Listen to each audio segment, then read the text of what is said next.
ৰাতিপুৱা 7:30 মান বজাত মই মোৰ লগৰজন কামলৈ ওলাই গৈছোঁ। তেনেকৈ এটা কুকুৰকেইটা পিছফালৰ পৰা খেদি আহিছে। খেদি আহোঁতে কুকুৰকেইটাক মই সেই যা বুলি খেদাওঁতে গিৰিয়েক ঘৈণীয়েক দুটাই মোক মাৰিবলৈ আহিছে।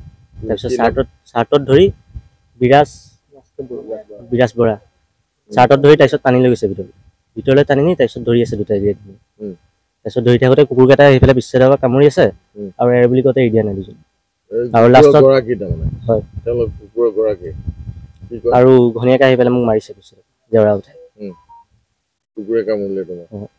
ধৰি আছে কামুৰি আছে কুকুৰকেইটাই এৰ কৈ থাকোঁতে সিহঁতে এৰি দিয়া নাই। দুইটাই ধৰি আছে গিৰিয়েক ঘৈণীয়েক দুটাই। হয় ভিতৰলৈ চাৰ্টত ধৰি টানি নিছে বাউণ্ডেৰীৰ বাহিৰৰ পৰা সেইটো বাউণ্ডেৰীৰ ভিতৰত। মই একো কোৱা নাই, মই কুকুৰকেইটাক সেই যা বুলি খেদাইছোঁ কামুৰিব আহোঁতে।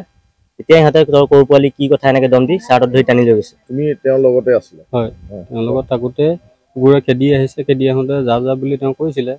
কওঁতে তাক মানে ধৰি লৈ গ'ল গিৰিয়েক ঘৈণীয়েক দুটাই। ধৰি লৈ পেলাই ভিতৰত তাৰ চোলাত ধৰি লৈ গৈছে।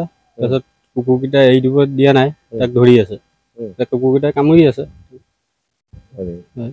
কি নাম তাৰ নামটো মই বিৰাজ বৰুৱা বুলি তেনেকৈ জানো।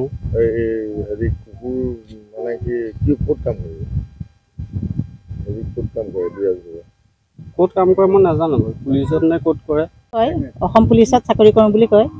আৰু মোৰ ল'ৰাটো যাওঁতে সি তেনেকৈ ৰাস্তাৰ পৰা টানি নি ভিতৰত সোমোৱাই কুকুৰৰ সৈতে কামুৰাইছে। দুইটাই গিৰিয়েক ঘৈণীয়েক দুইটাই ধৰি আছে, কুকুৰে কামুৰি আছে, এৰি দিয়া নাই।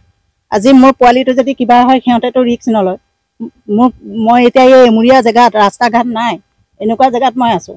মোৰ পোৱালিটো যদি কিবা এটা হয় ৰাতি বেলি সিহঁতেতো কোনো ৰিস্ক নল'ব। সি কিয় তেনেকুৱা কৰিব লাগে? সি নিজকে পুলিচ বুলি অসম পুলিচৰ বিভাগত চাকৰি কৰোঁ বুলি সি হেৰি কৰি ফুৰে, কৈ ফুৰে। এতিয়া মই এটাই কওঁ যে মোৰ ল'ৰাটোৰ হকে মুখ্যমন্ত্ৰী ডাঙৰীয়াই যাতে কিবা এটা সুব্যৱস্থা লয়, এইটোৱে মোক হয় কেছ দিয়া আছে আপোনাৰ এই বেবেজীয়া হেৰিয়াত। যিকোনো খবৰৰ বাবে যোগাযোগ কৰক 7099017330 অথবা 7099017990 নম্বৰত।